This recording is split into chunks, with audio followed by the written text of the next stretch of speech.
Welcome to Delivering Miracles, a podcast to teach women like you tips and strategies on how you can have a safer pregnancy so you can bring home a healthy baby. I'm your host and your high-risk pregnancy expert, Parijat. I can't wait to chat with you. I had so many plans when it came to how I wanted to experience my delivery of my first child. Even though I knew I was going to face fertility challenges and I didn't know what the pregnancy was going to be like, I'd already thought a little bit about the delivery part of it. And I had this idea of how important it is for me to be at peace and how much, I didn't know if I wanted to labor in bed or not. And I was always so fascinated by women's stories of their delivery experience and their birth stories. I just always found them so interesting. And then everything fell apart, right? I didn't get pregnant the way that I thought I would. I didn't stay pregnant nearly as long as I wanted to. And I had no experience that I wanted to have and all the experiences that I didn't want to have when I ended up delivering my son, right? Delivering extremely prematurely in the second trimester. My husband wasn't in the room. It was unmedicated, but it was because he came too fast and there was no time for medication, and just the feeling in the air in the room. I wanted it to be peaceful and happy. And of course it wasn't, because he was born at 24 weeks and 5 days. And so my idea and my vision and my experience of birth had completely changed. And what I can tell you is that, yes, there was actually quite a bit of mourning that needed to happen, because of that vision that didn't come true, even just very simply beginning with the fact that I didn't deliver a healthy full-term baby. And then branching out into all the details that ended up not being my reality, right? And so, yes, there was absolutely that, but it really opened my eyes to the fact that we don't talk about our options enough.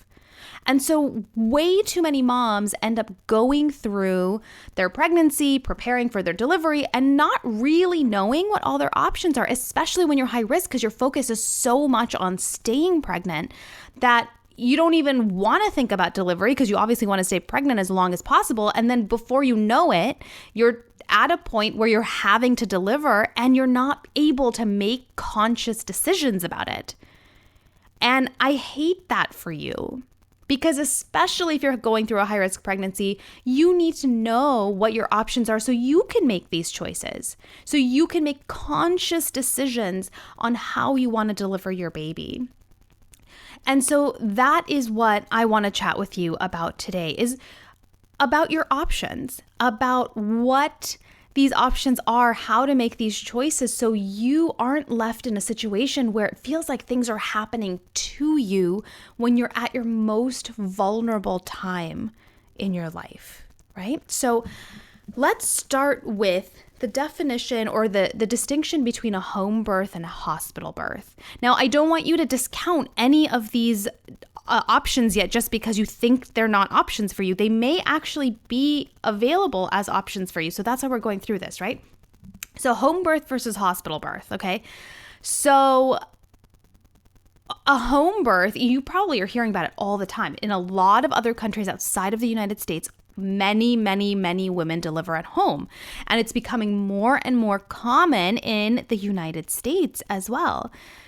Women who are considered low risk, who have healthy pregnancies, are likely to be good candidates for a home birth.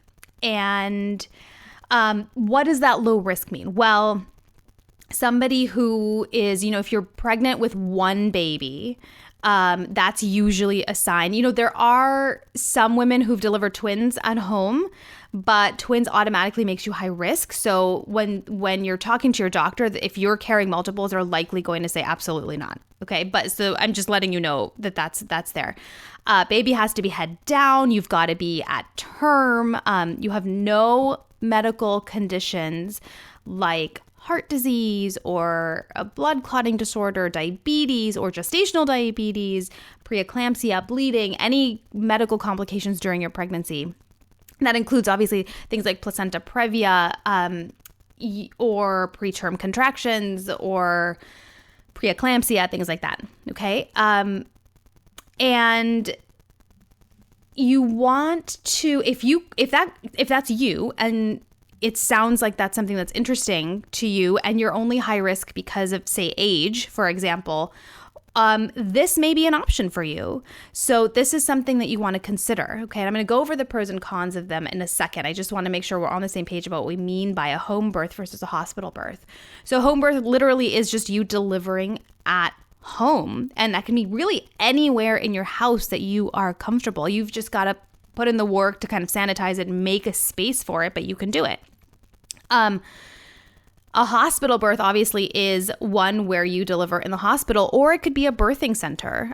If you're high risk, though, you're likely going to have to look at a hospital birth even over a birthing center. But this is a question and a conversation you should be having with your doctor, okay? So what are the pros and cons of a home birth? Some people swear by them. And, there's a lot of pros to them. You're way more comfortable. You have more control over the pace of how long and how fast you labor. It's your house, right? So you're obviously in a safe place. You can control the lighting. You can feel far more relaxed because it's your place.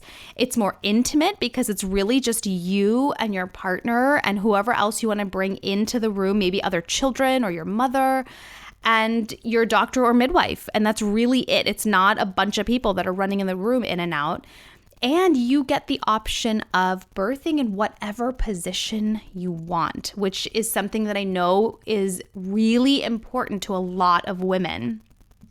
The downside of a home birth, though, is if something goes wrong, you don't have access to medical interventions as quickly. I mean, the midwives do come with like oxygen tanks and they do come with IVs in case you need them. But if anything is beyond that they can't do at home, then you're going to have to rush to a hospital anyway. There was a study that was done in 2005, I believe, of women who gave birth at home under the care of a midwife. And they found that about 12% of women had to be transferred to the hospital during labor or after birth. And, before you freak out about that number, really like 3/4 of those people were actually non-urgent. They were either because labor just wasn't progressing or mom was like, forget this, I want pain relief, I don't want to be in pain anymore. Or mom was just exhausted from how long it was taking to deliver. And so that's why 3/4 of them ended up in the hospital for that reason. That's not urgent. There's no medical emergency. They were just like, okay, I'm done. I tried this at home. I want to go to the hospital now. Of the ones who did go because of an urgent medical issue, the most common reasons were fetal distress, or baby's head wasn't coming at the optimal position, or mom was bleeding. And other reasons, this wasn't included in the study, but other reasons why women could be transferred to the hospital who are trying to birth at home could be things like premature rupture of membranes. So your water breaks before you go into labor, or there's cord prolapse. Now, this doesn't happen to a lot of women, okay? But I want you to know what the information is so that you can make the right choice for yourself in your particular situation. The other option really is a birthing center or a hospital birth. And the pros of being in a hospital are, well, you are in the best place for the best medical care for you and your baby, right? There's a huge staff. There's access to all kinds of interventions if you need it, if your baby needs it. You never have to worry about being alone. You never have to worry about, is my doctor going to make it here on time? Is my nurse going to be on? Am I going to have to do this by myself? Is my husband going to have to deliver the baby? And so you have that peace of mind that you've got all bases covered no matter what direction this goes in, right? Although I will say I have a friend who delivered at a hospital, and that was her intention the whole time. So she was in the hospital, but that she was progressing so fast that her husband, at some point, he got so nervous because the doctor wasn't there yet that he literally got his gloves on his hands, and he was standing in position ready to catch because she's like, oh my God, the baby's coming. And the doctor was nowhere near. And he got the gloves on. He was standing there ready to catch the baby. And the doctor walks in. He's like, hi. Oh, okay. I guess I'll move over now that you're here. But he was fully ready to do it, and just in case the doctor didn't arrive. So you never know what the situation is going to be like. I obviously delivered in a hospital too, and my experience, as I mentioned earlier, was totally different because it was extremely filled with interventions, with the goal actually of me not delivering. But I'll tell you that it opened my eyes also to the downsides of being in a hospital, which are, it's not intimate, and it's busy, and it's loud, and there's just a lot of people around. And it can be overwhelming, especially when you're trying to focus or you're trying to have a peaceful experience. It's hard to do that. And especially if you're on hospital bed rest, you know what I'm talking about. It's exhausting to constantly be monitored and checked. And you've got all these things going on that there's a lot of stimulation, But the reality is, if you are high risk right now because of a medical complication, because of a history of medical complications, you are likely to have to deliver in a hospital. Home birth may not be an option for you. So what I recommend is to think about what aspects of the home birth, if that's what you wanted, what aspects of them seem so interesting to you or draw you to it? And then can you bring those elements or some version of those elements to your hospital room? So for example, if you really wanted to birth around candles, obviously you can't do that in the hospital, but can you have little lights, little electric lights that you can place anywhere? Can you talk to your hospital staff about dimming the lights when the baby's born? All of these requests are completely legitimate to ask. Whether they say yes or not is a different story, but you have the right to ask these kinds of questions. So that's what I would recommend. If you're high risk and you wanted to deliver at home, see what you can do to bring that to the hospital so you can create that environment as best as you can. Now, the next question that comes up is, well, where do I deliver, right? Okay, I've got the location, home or hospital or birthing center, which we didn't really get into, but we'll talk about it a little bit in a second. But now where physically in these rooms do I deliver? So the options often can be in a tub or more traditionally in a bed, okay? Water birth, I think, is so cool. Now, I'm not necessarily recommending this for you, but this was something that I had considered before I got pregnant, before it was high risk. That was something that was very interesting to me. I wanted to look into it. I really wanted to see how that could work out because I thought it was so cool. Water birth, if you're not familiar, is the process of delivering your baby in a tub of warm water. And, for some women, it's not necessarily delivering the baby, it's laboring in the water and then coming out and delivering outside of the water. And some women decide to stay in the water for the delivery as well. So it can go either way. But the idea behind it is that since the baby's already in the amniotic fluid, that coming out into a similar fluid environment is actually gentler for the baby and it's less stressful for both you and baby. I just think it's so awesome and it's so cool. And this is something that I really feel sad that I missed out on as even considering it as an option.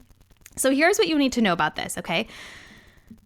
The benefits of water birth are that it's gentle, it's gentle on your body because you're in the water. So you get to feel that relief of the weight and the pressure and pain because you're in the water, right? Just like when you go swimming or you sit in the swimming pool, how that feels better, especially as you're getting further along. You can be in any position that you want, and you actually get the opportunity to birth your own baby. Like, you can actually guide the baby out and hold it and bring him or her up to your chest yourself, which I thought was so cool. The other really cool thing is that the water seems to reduce stress hormones in your body, which actually allows you to produce endorphins, which are natural pain relievers in your body, which I think is amazing. And the water also causes your perineum to become more elastic and relaxed, right? So it reduces the chance or even the severity if you end up tearing. It reduces the chance that you will tear, and it reduces the severity of it. So you're less likely to need an episiotomy or stitches even afterwards, which I think is amazing too. I have a friend who delivered in a tub at home, right? So now we have, well, you could do a tub at home, you can do a tub in a birthing center. There aren't a whole lot of hospitals that have tubs yet, but I think it would be amazing if that could be possible, because like, holy cow, that would be so much more comfortable for so many women to be at the very least laboring in a tub if they're allowed to. Anyway, so she delivered in a tub at home, and she loved it. She was so relaxed and she was so happy, and she just felt really connected to her baby and her husband. It was her first child, and she just felt really present and just loved every second and every moment of it. And she talks about it so positively and so wonderfully. There is a downside though. There isn't a ton of research on water births, but the preliminary research shows there's a tiny risk to baby if something were to go wrong during delivery. It's a little bit harder to access the baby. Mom's got to get up, get out for doctor or midwife to check. And if something does go wrong, there isn't really access to medical interventions right away. You've got to get some, you can't necessarily intervene while mom's in the tub. She's got to get up. She's got to move someplace where the midwife or the doctor can check her and figure out what's going on and then get those interventions in place. If you're high risk, it's likely you aren't, this is not an option for you. And I say this, you can probably hear it in my voice that I feel bad for that, because I really wanted to consider this myself. The real deal is, if you're likely to deliver preterm, if you have an infection, if you have history of bleeding during your pregnancy, if you have preeclampsia, if the baby's breech, these are all contraindications for a water birth, because it may not be safe. The chances of something going wrong with you or baby are so much higher that it's just not that safe. And so your doctor or midwife is likely not going to recommend it.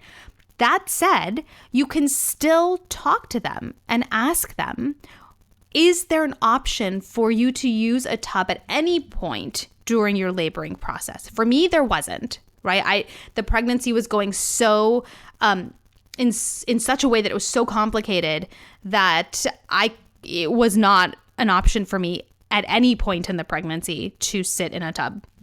But for you, it might be. And so you want to know what that option is. If this is something that's important to you, then talk to them and find out what elements can you bring in to still keep that vision of yours of how you deliver your baby. Okay. The other side of it is to deliver in a bed, either at home or in the hospital. And the benefits of that is it's comfortable and it's familiar. It's a better position for the doctor or the midwife to guide you. But there's some speculation that it's so counterintuitive to be birthing on your back. So if you're in the hospital, that's likely how you're going to do it. If you're at home, you have the option of squatting or leaning over a ball or leaning against somebody, standing, whatever's most comfortable for you. But it all comes down to this, which is, even if you have to deliver outside of the tub in a bed, wherever that is, talk to your medical professionals to see what options you do have. Because if you are high risk, you're most likely not going to be able to do a full water birth, but you might be able to bring in some elements of that into your birth experience. And you should know what those are ahead of time so you can prepare for that, because you deserve that. Okay, so the next one that I want to go over is medicated versus unmedicated births. Okay, so we've talked about home births versus hospital births. We've talked about birthing in a tub versus birthing in a bed. And now we're talking about medicated versus unmedicated. Before I go into this and kind of break this down for you, I just have to say we are way too judgmental about this. Okay?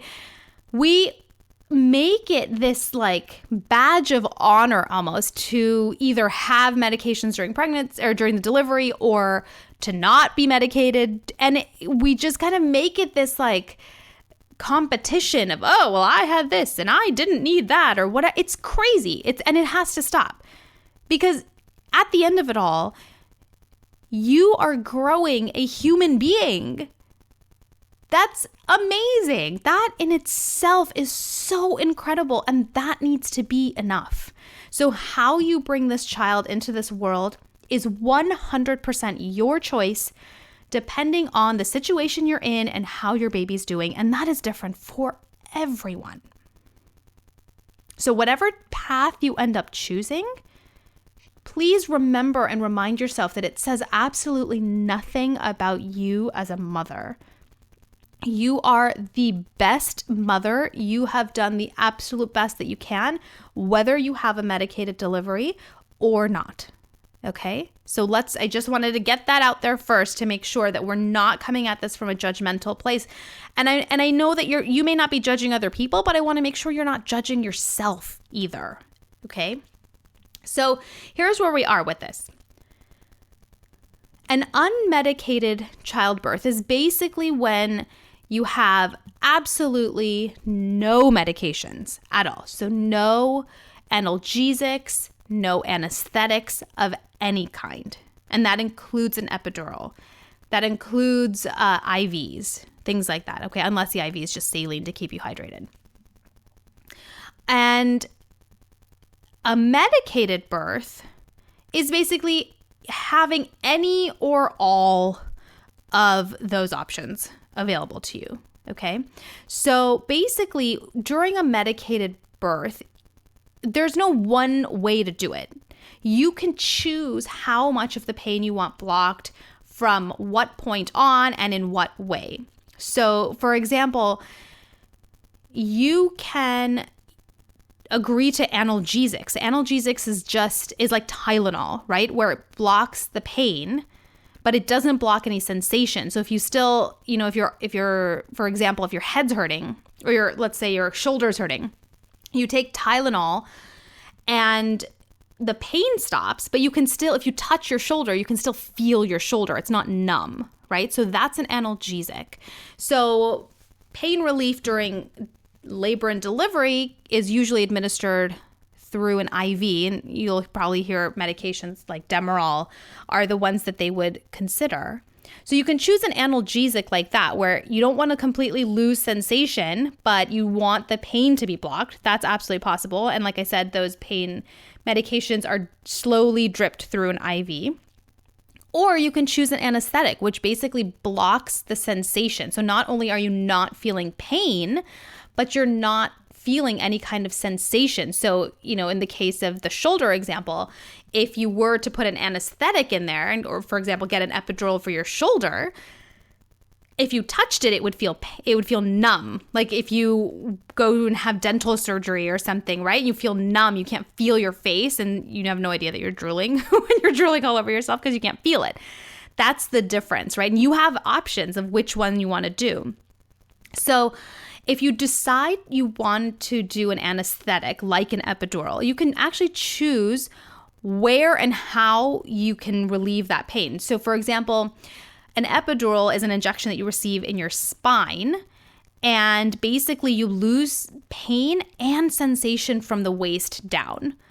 Or if you don't want to do that much of it, you can receive an injection lower. So the sensation's gone from your vaginal area, but you still feel pain from the contractions that you're having. So less of your body is desensitized almost.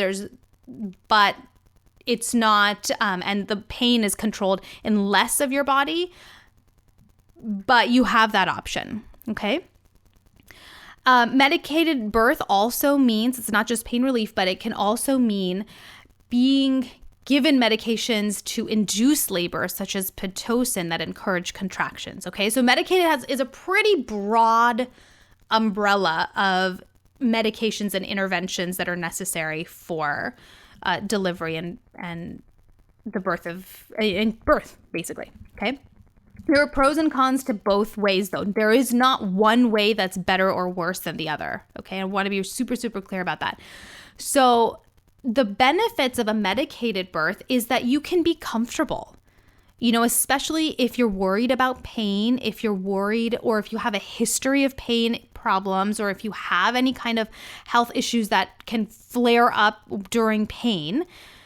This can be a really great way to handle that. You are then way less exhausted because you're not fighting the pain. You're not in pain for so long. And, if you've been in any kind of pain, if you have any kind of chronic pain issues, or somebody who has them, that pain is actually exhausting. And so by managing that with medications, you can actually have more energy to push and then to heal after baby's born because you're not completely depleted by the pain. But the downside is that if you are on any kind of medications during labor, you're having to be monitored continuously, which means you don't have the ability to get up and move around as freely as if you weren't on medications. Some medications have some side effects like backaches and headaches or shivering. You might have seen or experienced yourself. I know that happens to me when I have go under for surgery or something. The anesthesia just makes me shiver so badly. And so that's there. That's something you want to consider. There's some research that shows that the effect of the analgesics on you may also affect the newborn, but it really depends on the dose and how close to the delivery you receive the medication. Some research kind of shows that some infants are born sleepy or unable to latch or to suck soon after birth. Others might have some trouble breathing or need some oxygen. The side effects of analgesics are not dangerous necessarily for you or baby, and they do wear off pretty quickly, but that's something you want to know about in case that's going to affect your decision. Okay? Going unmedicated, the benefits are that you can feel the signals from your body of what needs to happen. So you actually have a better experience with pushing, and you can control the positions that you're in to be able to manage your pain and discomfort because you can feel it all and you're really tuned into your body. And some research also shows that without medication, mom and baby seem to be more alert after an unmedicated childbirth. The downside of an unmedicated childbirth is that you're much more likely to tear and thus more likely to need an episiotomy. Sometimes for some moms who are really determined to just, I'm not going to take medications, I'm going to do this naturally, sometimes the pain can be really, really bad to the point of it being unbearable. And like we talked about earlier, that can lead to exhaustion. That can be really uncomfortable, and it can actually affect the way that you experience your childbirth and can end up feeling traumatic or really, really emotionally challenging, which can stay with you for some time. Other downsides of natural delivery without medication is you could run into hemorrhoids or bowel issues, or a huge one that happens to so many women is urinary incontinence. Basically, that means every time you cough or you sneeze or you laugh, there's a little bit of pee that comes out. And that happens. It happens. Hey, it's part of it. Okay, so these are the options that you've got here. Knowing your options is important because, again, you want to be the one in charge of these decisions. Now, let's be real. Things can go haywire at any time, right? I had these grand plans of looking into a water birth and delivering maybe at a birthing center or something, and I ended up in the hospital just lying there for 15 days before my son was born without anybody having time to do anything about it. Okay? So things happen, things change. I know of people who have needed emergency C-sections who were otherwise completely healthy because something went wrong and baby needed to come out immediately, or it was dangerous for mom to push anymore. It happens, okay? So the idea is not to get stuck on a very specific detail about the birth, but to think generally about what is the experience that I want to have and what is it that I want to be a part of or to make sure that I go through so that I can have the birth experience that I'd like to have as best as possible. Okay? So that also means getting creative. Like I said, for high-risk moms, a lot of you are not going to have a lot of these options. But that doesn't mean you can't bring in elements of what you'd always wanted to try to recreate that atmosphere. And that's really good for you because there's too many women who are experiencing birth traumas because they feel helpless in this childbirth, delivery, labor and delivery time of their life. And that should not be the case. So no matter how far along you are, these are things you want to start thinking about. I have a client who, she was so concerned about delivering preterm. She already had a premature baby the first time around. And then the second pregnancy, she had more complications than the first one. And she was so worried about delivering prematurely that she didn't want to think about the birth because she was very superstitious about it, that if I think about it, if I plan for it, then maybe it'll happen sooner. So what we ended up doing is, I talked to her about the importance of exactly what I'm telling you, that it's okay if you don't want to plan it out completely, and that's totally fine. But you want to make sure you don't forget the fact that you have choices and you have options, because knowing your options means that you can make the right choice for you and your baby. And that is most important over everything else. Okay, so know what your options are. Talk to your medical team about them. Figure out what those elements are that you can bring into your experience so that you can make a conscious decision about how you want to deliver your baby. The best quote that I've read about this by Diana Court, who wrote a book on VBAC, of vaginal birth after cesarean. She says so perfectly, if I don't know my options, I don't have any. And that's exactly it. So do your research, do your homework about childbirth, approach it in a way that doesn't feel scary to you so that you can be in charge of your experience. Thank you so much for joining me here today.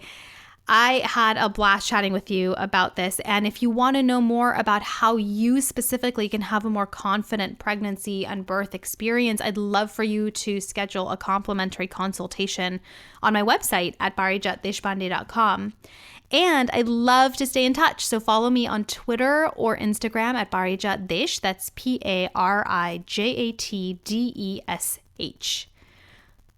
The last thing that you need after a high-risk pregnancy is feeling like you have no choices when it comes to your delivery experience.